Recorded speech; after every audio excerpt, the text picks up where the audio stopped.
Welcome right back to the Marketing Machinery Podcast, episode 2. Right back. I mean, if you watched episode 1 already. So. Right. Well, why would they? I'm pretty sure everybody coming back right now is a ravenous fan. That's and they true. just couldn't wait to see more we thank content. you, and we love us. you for your support. Yeah. But the hot topic today is AI gonna take the job of digital marketers. Is ChatGPT going to replace you and me? Now, coming up next after these commercials. Okay, no, but yeah, it's a really, really big topic of, hey, as a digital marketer, should you be scared that AI might take your job? So my take on this is you should, but not because it's actually going to take your job, but because if you aren't scared that it's going to take your job, then it might actually take your job, if that makes any sense. So you basically think about what AI is going to do and use AI to do that before your boss hires AI to do that for you. Yeah. I actually, okay, here, let's do a very simple. Do you think in the next 5 to 7 years that there'll be less digital marketers because of AI? No, I don't think so. I agree. I completely agree with that. I think digital marketing is still a growing field. I mean, it's crazy, but it's like, it's one of maybe the biggest professional careers we have today. And how old is it? Like 20 years, maybe? Yeah. So there's still a shocking number of businesses that aren't doing any digital marketing actually at all. I would say my take with that would be is I think it's only going to take the opportunities of really, really outgoing small entrepreneurs who wants to run their company as lean as they possibly can, where they want to have all the skill sets. Those job openings, which are far and few between anyways right now for digital marketers, are going to be less. But again, there's not many opportunities in that zone anyways for digital marketers. And a lot of small business owners, let's say without big budgets, that would potentially qualify into this realm. They don't want to learn digital marketing. So I don't think that means if they don't want to learn digital marketing, why would they want to learn the AI platform to do it? So my wife and I actually had a really good conversation about this other day where she was mentioning how, like Canva exists, right? You know what I mean? Like Canva makes social media jobs so much easier for the everyday person. You don't need to be a social media manager to be a Canva user, and nor do you have to be a graphic designer to be a Canva user. Yeah. For those who don't know what Canva is, it's a place where you can make beautiful graphics, email templates, and just a lot of presentation work. And you can also make amazing social posts just within minutes. But my wife makes a really good point, which is you just have to have the fundamentals to make it good.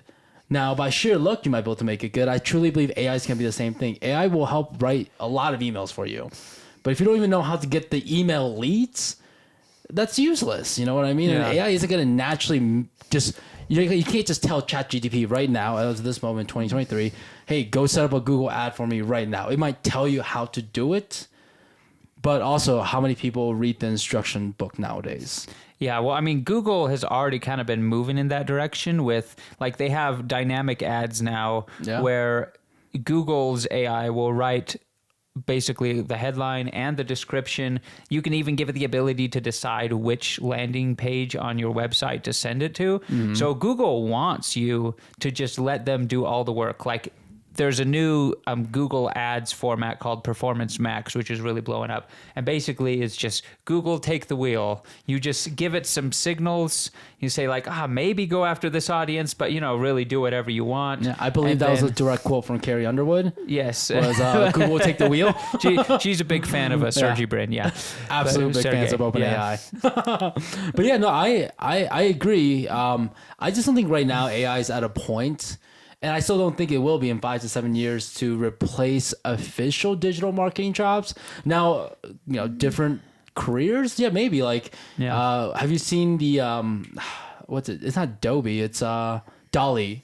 Oh, Dall E 2, yeah. Yeah, Dall E 2, yeah. Like, that could take potentially graphic designers' jobs a little bit. But again, I still think you need to know the fundamentals of what's good. So you can tell Dall E to make a, like an ad. Let's say you sell water bottles. You can tell Dall E to make a beautiful water bottle ad, and it might do it. But the honest truth is, do you know that it's a good ad? Is that a good graphic for an ad? if you don't know the basics, you're going to be in this paralyzed loop. So most people struggle with analysis paralysis, right? Yeah. And the reason you have analysis paralysis is because you don't know for a fact in your own mind, or you don't have a complete opinion that that's going to work the way that you want it to. So I think that's one of the biggest things is AI. I don't think you should necessarily be scared in digital marketing or graphic design or copywriting even. I think if you're already naturally somewhat of a good person in that industry, AI is just going to make your job significantly easier.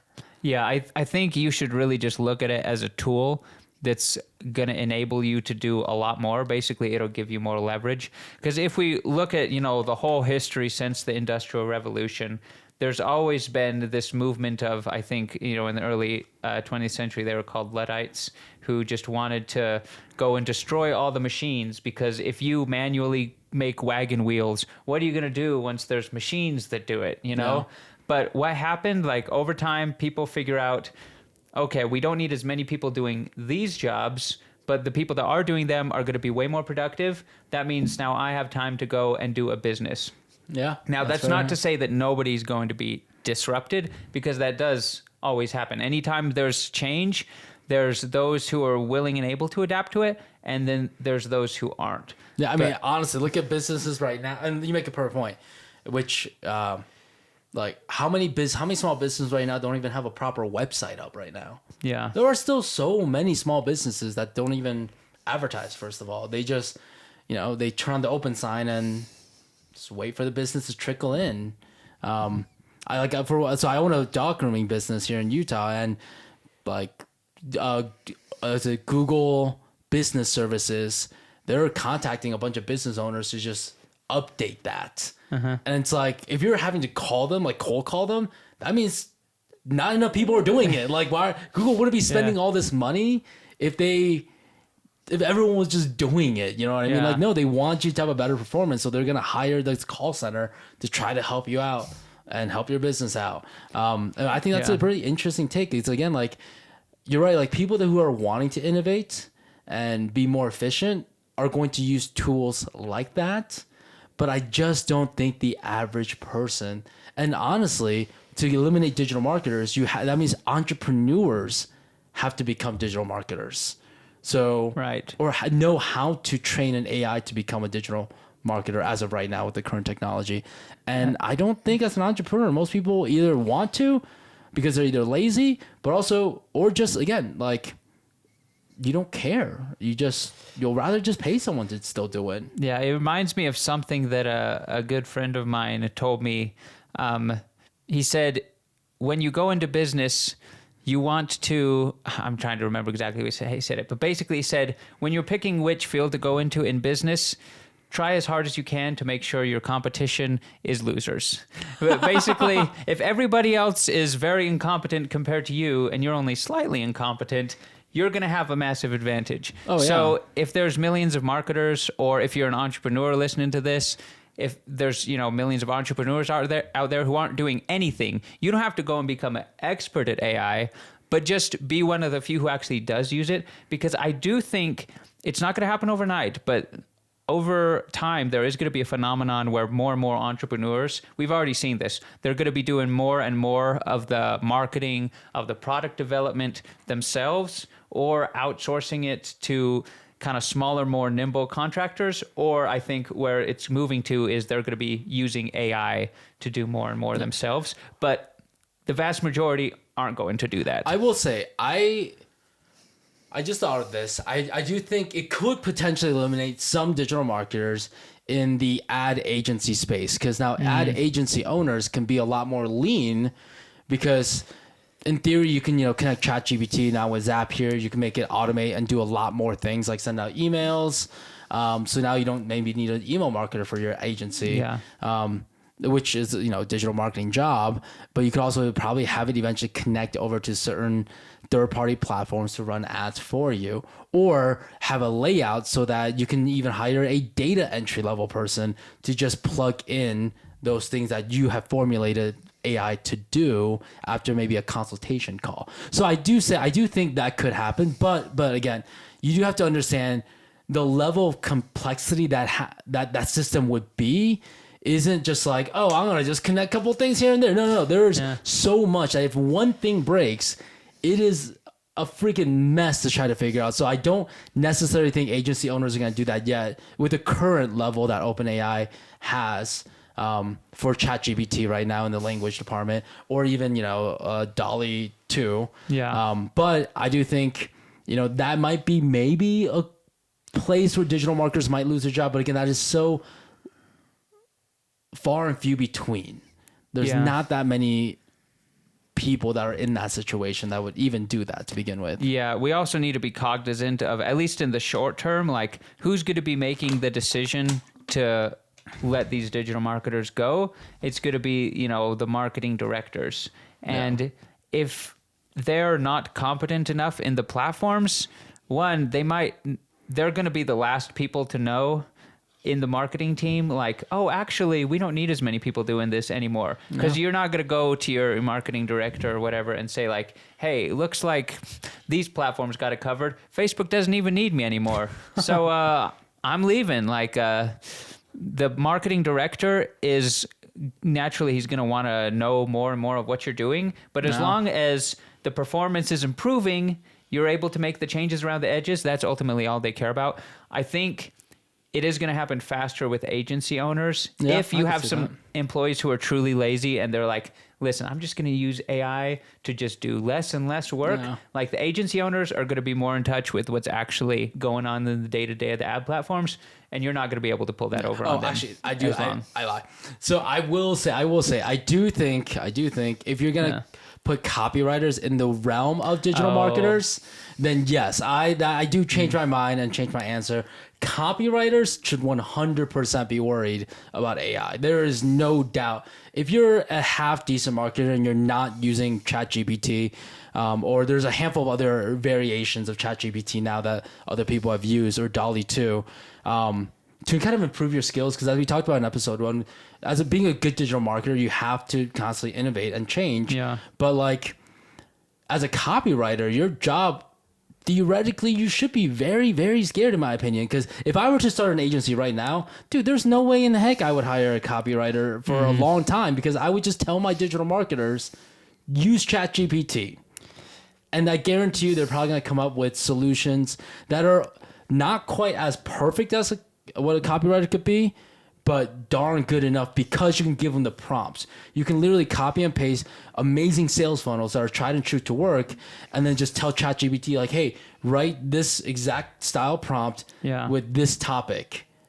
Boom, there you go. That's your entire thing. I know I've seen a lot of things on TikTok lately where they're like, right now there's a gold rush towards Fiverr and Upwork right now. Like, go become a Fiverr or Upwork worker doing blog posts or emails or copywriting for a lot of companies, and just copy copy these formats I've already given out to you.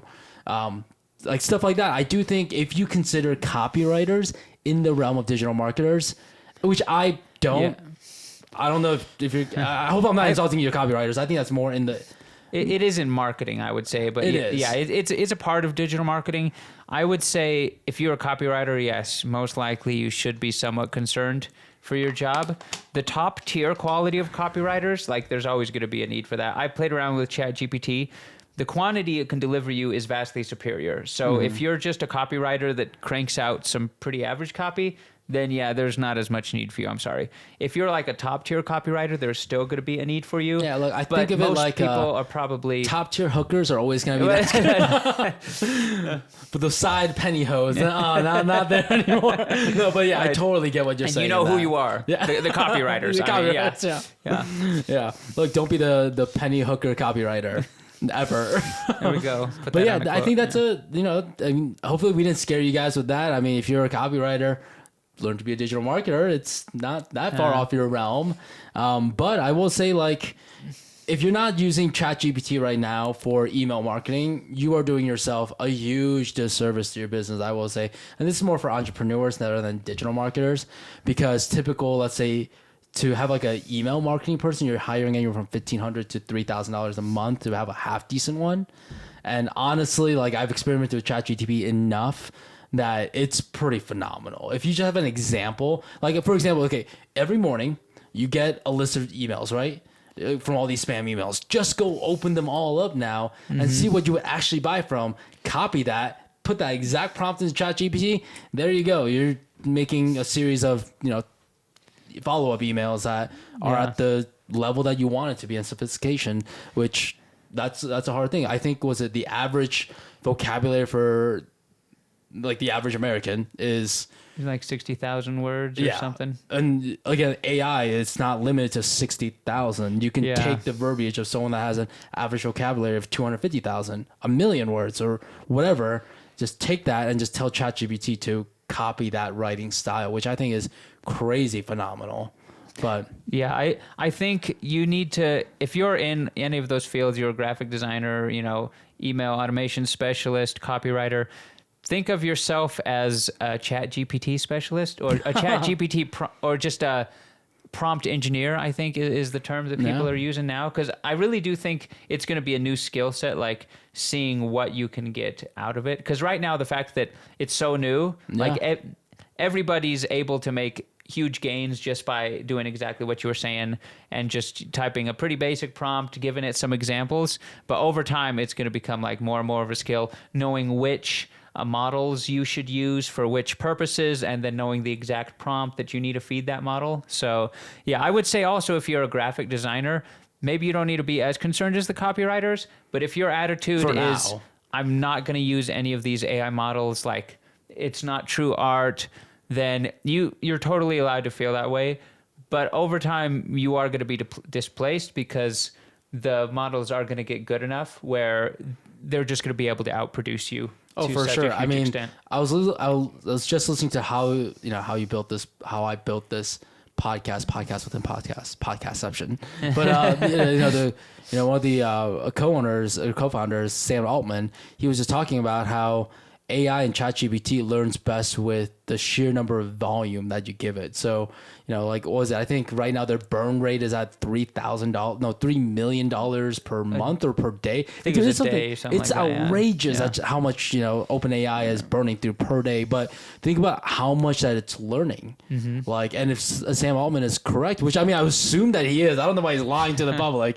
But if if they truly learn much better, much more efficiently by sheer volume of variables, and you giving it positive reinforcement to which variable that you like, dude, like down the road, like when Facebook back in the day was a gold mine, if you become somewhat of a prompt engineer almost, like that I totally see that being a career down the road, because you take all that learnings of how to teach AI. That would be I could see that becoming a really high paying career down the road. Yeah. And I think it's going to move to where everybody's basically going to need to be a prompt engineer in their own individual specialty, assuming you're doing some type of white collar work. Yeah. This is actually great news for all you blue collar workers out there.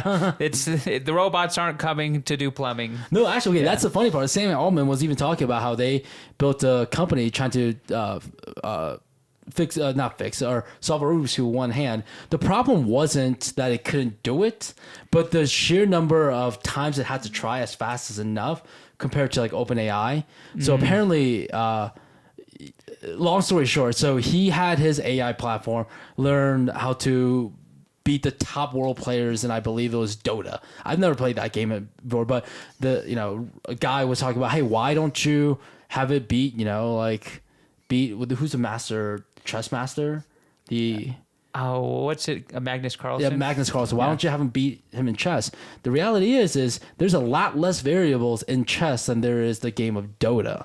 But the reason they were able to do it, and I believe it was such a short period of time, it was like 3 to 6 months, is that they ran the variable 1,000 times over and over and over and over and over again, compared to a machine. It can't run 1,000 variables per second or per minute or per day, because now the mechanics of it, there's a lot more variables within the actual mechanics of the machine. So right now, like he was just talking about how blue collar work is a lot safer because AI can't necessarily learn that, because you can't give it as many prompts as you possibly could with positive feedback into it. But right now with like digitally, which you can feed it 1,000 prompts an hour probably, and give some sort of response back to it. That's exactly what ChatGPT is. I would love to know how many prompts they actually get per day. That would be so interesting to know. It's got to be a ton. I mean, if your burn rate is $3 million a day, that would be another topic. Actually, is ChatGPT going to help Bing unseat Google finally? Well, I mean, Microsoft and Bing apparently is integrating ChatGPT. Well, that's what I mean. They've already integrated. Oh, they have now. Okay. Yeah, I can say I was talking to some reps that work over at Bing the other day, and they were very excited about the developments. Well, I will say, so from listening to that podcast before, which, I mean, keep listening to our podcast, but that is also a really good one to listen to.